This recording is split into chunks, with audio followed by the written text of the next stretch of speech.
Hello, Alicia ma'am. Hello, everyone. I am Dipanshi and I belong to Delhi. I have cleared my UGC NET examination in economics as an assistant professor of year 2021 and मैं आप सबसे अपना experience share करना चाहूँगी because ऐसे बहुत सारे aspirants हैं जो डीमोटिवेट हो जाते हैं जब उनका एग्ज़ाम क्लियर नहीं होता। मैं भी डीमोटिवेट हो गई थी, लास्ट ईयर भी दिया था मैंने एग्ज़ाम, मेरा 2% से रह गया था और मैंने अलीशा मैम से बात की थी कि मैम मेरा एग्ज़ाम रह गया। मैम ने मुझे कहा कि ये बी कंसिस्टेंट, नेक्स्ट टाइम ज़रूर होगा। मैंने उम्मीद छोड़ दी थी कि मेरा एग्ज़ाम क्लियर होगा, बट मैंने एग्ज़ाम फिल भी किया एंड एग्ज़ाम दिया। उसके बीच में अनअकैडमी ने बहुत हेल्प की मेरी। अनअकैडमी पे मैं अलीशा मैम को फॉलो कर रही थी पेपर 1 के लिए एंड अदिति मैम को फॉलो कर रही थी। और पेपर 2 के लिए मैंने हरे राम सिन्हा सर हैं उनको फॉलो किया था। पेपर 2 मेरा इकोनॉमिक्स है, मैंने पेपर 2 में हरे राम सिन्हा सर को फॉलो किया था एंड तान्या मैम को फॉलो किया था। तो अगर आप इन 4 टीचर्स को भी फॉलो कर लोगे तो इनफ है। अगर आपका पेपर 2 कुछ और सब्जेक्ट में है तो आप उसके अकॉर्डिंग अपना टीचर देख सकते हो। एंड इन टीचर्स ने इतनी हेल्प की हर कॉन्सेप्ट को क्लियर करने में, हर चीज़ को क्लियर करने में, कि जब एग्ज़ाम आपके सामने आता है तो आपको इतना डर नहीं लगता बिकॉज आप इतनी ज़्यादा प्रैक्टिस कर चुके होते हो, एमसीक्यू दे चुके होते हो, इतने ज़्यादा टेस्ट होते हैं एग्ज़ाम टाइम पे। जब एग्ज़ाम की डेट अनाउंस हो गई थी तो कॉन्टीन्यूसली बहुत सारे टेस्ट हो रहे थे। वो टेस्ट आप देते हो और वो इनफ होता है। लेकिन इस चीज़ में एक चीज़ बहुत ज़्यादा ज़रूरी है, वो है आपकी सेल्फ स्टडी। आपको कंसिस्टेंट रहना है, चाहे आप कोई भी एग्ज़ाम दे रहे हैं, यूजीसी नेट एग्जामिनेशन दे रहे हैं और are you preparing for UPSC और एसएससी और other bank examination, you have to be consistent. और सेल्फ स्टडी बहुत ज़्यादा इम्पॉर्टेंट है। आप चाहे कितनी भी वीडियोस देख लो, आप चाहे कितना भी कंटेंट इकट्ठा कर लो, लेकिन अगर आपने सेल्फ स्टडी नहीं की है, सेल्फ एनालिसिस आपको नहीं पता है कि आपको कितना आता है कितना नहीं आता है, उसमें आपकी प्रॉब्लम हो सकती है अगर आप वो चीज़ सेल्फ स्टडी नहीं करते हो। तो सेल्फ स्टडी बहुत ज़रूरी है, कंसिस्टेंसी बहुत ज़रूरी है हर एग्ज़ाम के लिए। तो आप सबको बिल्कुल भी डरने की ज़रूरत नहीं है कि अगर आपका इस बार भी एग्जामिनेशन नहीं हुआ, आप फिर से प्रिपेयर करो, टीचर्स को फॉलो करो और उनका कंटेंट भी देखो, क्योंकि बिकॉज वो बहुत अच्छा कंटेंट लेकर आते हैं। सारे जितने भी पेपर हो चुके हैं यूजीसी नेट के, उनके बेस पे एनालिसिस कर कर वो इतने सारे एमसीक्यूज बनाते हैं कि आपका माइंड ऑलरेडी इतना ज़्यादा डेवलप हो जाता है कि अगर आपके सामने कोई डिफ़िकल्ट क्वेश्चन भी आता है तो आप उसको कर पाते हो। मैंने बहुत सारे नोट्स बनाए थे। एक्चुअली मैंने 2-3 साल से नोट्स में बना रही थी बहुत ज़्यादा, एंड एक्चुअली पूरा बंच इकट्ठा हो चुका है। अभी मैं आपको शो नहीं कर सकती हूँ, बहुत बंच इकट्ठा हो चुका है। बहुत सारी बुक्स ऐसी हैं जो मैंने खुद पढ़ी थी, इकोनोमेट्रिक्स पढ़ी थी मैंने खुद, और बहुत सारे ऐसी थी बुक्स जिसमें मुझे ग्रेजुएशन के, मास्टर्स के नोट्स की बहुत इम्पोर्टेंस लगी, मैंने वो सब भी पढ़ा था। तो आपके लिए सारे नोट्स इम्पॉर्टेंट है। अगर पेपर 2 में आप स्कोर कर रहे हो तो आपके लिए बहुत ज़्यादा इम्पोर्टेंट है सारे के सारे नोट्स। पेपर 1 भी आपका उतना ही इम्पॉर्टेंट होता है क्लियर करने में। तो पेपर 1 और पेपर 2 पे आपको दोनों पे ध्यान देना होता है, लेकिन पेपर 2 पे आपको ज़्यादा ध्यान देना होता है बिकॉज आपका वो मेन सब्जेक्ट होता है।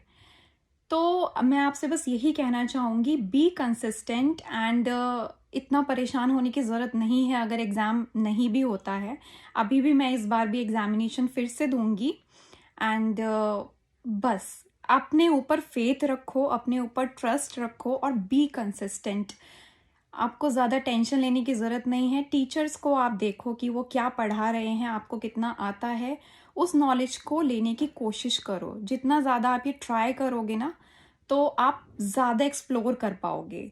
लेकिन ये नहीं है कि आप पूरा टाइम सिर्फ वीडियोस देखने में निकाल दो, क्योंकि कई बार होता है आप सेल्फ स्टडी को स्किप कर देते हो और आप सिर्फ वीडियोस ही देखते रहते हो। तो उससे क्या होता है कि आपके जो सेल्फ स्टडी चाहिए थी, सेल्फ एनालिसिस, वो हो नहीं पाता।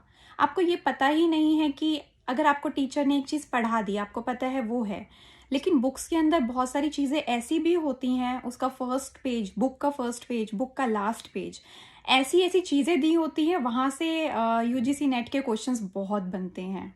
मैंने HL Ahuja, micro, macro and Gujarati की इकोनोमेट्रिक्स, स्टैटिस्टिक्स, बहुत सारी बुक्स पढ़ी। और उसमें देखा मैंने कि जब भी मैं पढ़ती हूँ, एक बार नहीं, मैंने उसको कई बार पढ़ा, जब भी मैं पढ़ती हूँ कुछ ना कुछ न्यू डेवलप होता है, कुछ कुछ न्यू निकल के आता है, तो वो ज़्यादा इम्पॉर्टेंट होता है। और आप ना साथ के साथ उस नोट्स को बनाते हुए चलो, क्योंकि क्या होता है जब एग्ज़ाम आने वाला होता है तो आप सारी बुक्स निकाल कर देख नहीं सकते वापस कि अच्छा ये पार्ट यहाँ पर है, ये पार्ट यहाँ पर है। तो आपके जो नोट्स होंगे आप उसको देख लोगे कि क्या, हाँ, क्या क्या क्वेश्चंस थे, क्या क्या पॉइंट्स थे जो इम्पॉर्टेंट थे, वहाँ से आप उसको अपना रिवीजन भी कर सकते हो। लेकिन MCQ का ज़रूर आप टेस्ट लगाओ। अनअकैडमी पे बहुत सारे टेस्ट ऐसे होते हैं, फ्री टेस्ट भी होते हैं, आप वो भी करो। इससे होता क्या है कि आपको पता है UGC net examination straight 3 hours आपका स्क्रीन के सामने टेस्ट होता है। बहुत सारे लोगों को स्क्रीन से प्रॉब्लम होती है, मुझे भी प्रॉब्लम हुई थी स्क्रीन से। क्या होता है कि 3 आवर्स तक कॉन्टीन्यूसली देखना, तो आपका थोड़ा माइंड डिस्ट्रैक्ट हो जाता है। अगर आप अनअकैडमी पे टेस्ट देते रहोगे, ऑनलाइन टेस्ट देते रहोगे, तो आपकी हैबिट वैसे ही डेवलप हो जाती है। और उसकी वजह से जब आप नेट के एग्ज़ाम में बैठोगे तो आपको उतना ज़्यादा प्रेशराइज्ड फील नहीं होगा। बस अपने ऊपर भरोसा रखो, कंसिस्टेंट रहो और अपने एग्ज़ाम की तैयारी अच्छे से करके जाओ। रिजल्ट आएगा, आज नहीं तो कल ज़रूर आएगा, लेकिन आएगा ज़रूर। Be positive in every situation. और मैं स्पेशली थैंक्स करना चाहूँगी अलीशा मैम का, जिन्होंने मुझे इमोशनली सपोर्ट भी किया। मुझे याद है मैं इमोशनली भी बहुत ज़्यादा परेशान हो गई थी बीच में, बिकॉज थोड़े रिश्ते आने लगते हैं एंड थोड़ा सा बहुत हैक्टिक हो जाता है कि एग्ज़ाम क्लियर नहीं हो रहा है, रिश्ते आ रहे हैं, आप बहुत कंफ्यूज हो जाते हो हर एक चीज़ में। तो वहाँ पे अलीशा मैम ने मुझे इमोशनली बहुत सपोर्ट किया। पढ़ाई में तो वो बहुत बहुत अच्छा कंटेंट पढ़ाती हैं। इमोशनली उन्होंने मुझे बहुत ज़्यादा सपोर्ट किया, जिसकी वजह से मैं आउट ऑफ द बॉक्स जाके मैंने अपने एग्ज़ाम को क्लियर किया। अच्छे से मैंने तैयारी की, अपना फोकस मैंने शिफ्ट नहीं होने दिया, मैंने अपना फोकस अपनी पढ़ाई पे रखा। और थैंक्स करना चाहूँगी मैं अपने पेरेंट्स को, जिन्होंने मुझ पर इतना भरोसा दिखाया कि हाँ, मैं कर सकती हूँ। उन्होंने इतना ज़्यादा टाइम भी मुझे दिया। इवेंचुअली मैं बता सकती हूँ मुझसे घर में कोई काम नहीं करवाया जाता। वो कहते हैं कि तू पढ़, कुछ कर। उनको लगता है कि मेरे अंदर पोटेंशियल है, मैं कर सकती हूँ।